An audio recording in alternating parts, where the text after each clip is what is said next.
భగవానుడు చేసే పనులు ఒక్కసారి చూస్తే ఈ జగత్తుని మనకైనా విసుగొస్తుంది, కానీ ఆయనకి మాత్రం ఎప్పుడు విసుగురాదు. ఎంత ఓపిగ్గా నడుపుతున్నాడో. చతికిల పడ్డం అనేదే లేదు, చురుకుతనం ఆయన. అందుకే అనిర్విణ స్థవిష్ట. ఈ అనిర్విణ నుంచి ఒక ప్రత్యేకమైన విజ్ఞానాన్ని ఇస్తున్నారు ఈ నామాల్లో. స్థవిష్ట. స్థవిష్ట అంటే మిక్కిలి స్థూల రూపం. అంటే ఇంత ఉన్నవాడు అంత ఉన్నవాడు అని చెప్పేటప్పుడు స్థవిష్ట అంటారు. స్థూలమైన దాన్ని స్థవిష్ట అంటే పెద్దగా కనబడేదేదో అది స్థూల రూపం. భగవానుడు అలాంటి స్థవిష్ట రూపుడు, అంటే బలిసిన రూపం ఉన్నవాడు. ఏమిటది? విశ్వరూపుడు కదా. విశ్వం ఎంత ఉంది చెప్పండి? ఊరికనే పల్చగా సాగిలేదు, పుష్టిగా సాగి ఉంది విశ్వం ఇక్కడ.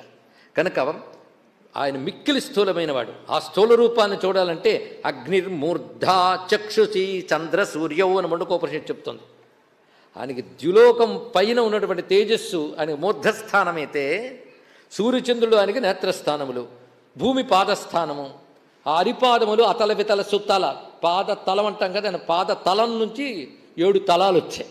అతల వితల సుతల రసాతల పాతాళములు అంటే ఎంత ఉన్నాడు ఆయన? దిక్కులంతా వ్యాపించిపోయాడు. దిక్కులు మించిపోయాడు అంటే అంతకు మించి స్థవిష్ఠుడు ఎవడు ఉంటాడయ్యా అన్నారు. అయితే పరాశర భట్టు వ్యాఖ్యానంలో అత్యద్భుత విషయాన్ని చూపించారు. ఈ అనిర్విణ నుంచి వరుసగా కొన్ని నామములు అంటే శ్లోకం అంతా కూడాను శింసుమార చక్ర రూపంలో ఉన్న విష్ణువుని చెప్తుందండి. పురాణ విజ్ఞానం ఎంత అద్భుతం అంటే, విష్ణు పురాణం తీసుకుందాం. విష్ణు పురాణంలో మనకు చారిత్రకమైన ఆధారాలు చాలా కనిపిస్తాయి. అదేవిధంగా కాస్మోస్ అని చెప్పుకున్నాం. అంతరిక్ష సంబంధమైన విజ్ఞానం వేదముల్లో ఉంది, పురాణములన్నింటిలో ఉంది. విష్ణు పురాణం ఇప్పుడు ఆధారంగా కొన్ని చెప్పుకున్నాం. శింసుమార చక్రం అని ఒక చక్రం ఉన్నది. శింసుమార చక్రం అంటే అందులో అనేక నెబ్యులాస్, గెలాక్సీలు, నక్షత్ర మండలాలను కలిసిపోయి ఉంటాయండి. మనం ముద్దగా చూస్తే అనేక నక్షత్ర కాంతులతో కూర్చున్నటువంటి బాగా కుక్కేసినటువంటి నక్షత్రాల గుంపులా కనబడుతుంది శింసుమార చక్రం. ఈ శింసుమార చక్రము లేదా శిశుమార చక్రము అని 2 పేర్లున్నాయి. శింసుమారము అంటే మొసలి ఆకారంలో ఉన్న ఒకానొక జంతువు. ఈ పేరు ఎందుకు చెప్పారంటే, ఈ నక్షత్రాల గుంపంతా చూస్తే ఆ ఆకారం కనబడుతుంది. ఒక మొసలి ఆకారంలాగా శింసుమార రూపంలో ఉంటుంది. భగవానుడు అంతరిక్షంలో ఆ శింసుమార రూపంలో ఉన్నాడు అని ఒక అద్భుత జ్ఞానాన్ని మనకి విష్ణు పురాణం చెప్తుంది. ఇక్కడ ఈ శింసుమార చక్రంలో సమస్త నక్షత్రాలు ఉంటాయి, ఈ గ్రహాదులు ఉంటాయి. వాటిల్లో భాగమే భూమి కూడా. మన మిల్కీవే అంటాం. ఇలాంటి మిల్కీవేలు ఎన్నున్నాయో. ఇక్కడ ఒక ఆశ్చర్యం. ఇప్పుడు మనం ఎలా తయారయ్యామంటే, మన పురాణాల్లో మామూలు కథలు చెప్తూ ఉంటే ఏదో వింటాం, కానీ ఇలాంటి విజ్ఞానం ఉందని చెప్తే శ్రద్ధగా వినేవాళ్ళు ఎవరండి? కానీ ఈ శింసుమార చక్రం గురించి ఒక అద్భుతమైన విషయం ఏంటంటే, కొన్ని దశాబ్దాల క్రితం యూరోప్కు చెందినటువంటి ఒక అంతరిక్ష పరిశోధనా సంస్థ డెవలప్డ్ టెక్నాలజీతో శాటిలైట్ ద్వారా విశ్వానికి ఒక ఫోటో తీశారు. Total universal photo. ఇప్పుడు ఎలాగైతే మనకి సెల్ఫీల్లో మన ఫోటో మనమే తీసుకోగలమో, అలాంటి ఒకనొక టెక్నాలజీతో అంతరిక్షంలో మొత్తం విశ్వానికి ఒక ఫోటో తీశారు, యూనివర్స్ ఫోటో. అలా వచ్చినది అంటే మొత్తం విశ్వం యొక్క చిత్రము ఒక వర్తులాకారపు లింగము వలె వచ్చిందయ్యా అని చెప్పాడు. శివలింగాకారంలో ఉంది. సరిగ్గా మనకి శాస్త్రముల యందు లోకం లింగాత్మకం జ్ఞాత్వ అన్నాడు. లోకమే లింగాత్మకం, లోకమంతా లింగస్వరూపం అన్నాడు. దీనికి చాలనట్టు మనకి ధ్యాన శ్లోకంలో ఆపాతాళ నభస్థలాంత భువన బ్రహ్మాండమా విస్ఫుర జ్యోతిస్ఫాటిక లింగం అని వర్ణించారు ఇక్కడ. అంటే అంతు తెలియని అధోలోకాల నుంచి అంతు తెలియని ఊర్ధ్వలోకాల వరకు వ్యాపించిపోయిన ఒక మహాలింగం అని విశ్వం కనబడింది. అది ఎలా అంటే వర్తులాకారంలో కనబడింది, ఒక అద్భుతమైనటువంటి లింగాకారంలో ఉంది. ఆ లింగ మధ్యంలో వెన్నుముకలాగా ఒకటి కనబడుతుంది పూర్తిగా.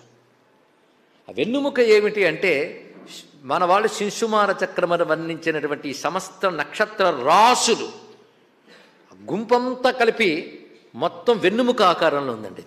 అంటే వృత్తాకారంగా ఉన్న లింగానికి వెన్నుముక ఆకారంలో ఉన్నది. అంటే మహాలింగం అంటే ఏంటో తెలిసింది కదా.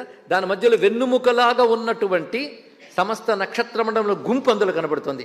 ఎలాగైతే మన శింసుమార చక్రం గురించి వర్ణించారో యథాతథంగా అదే కనబడిందండి.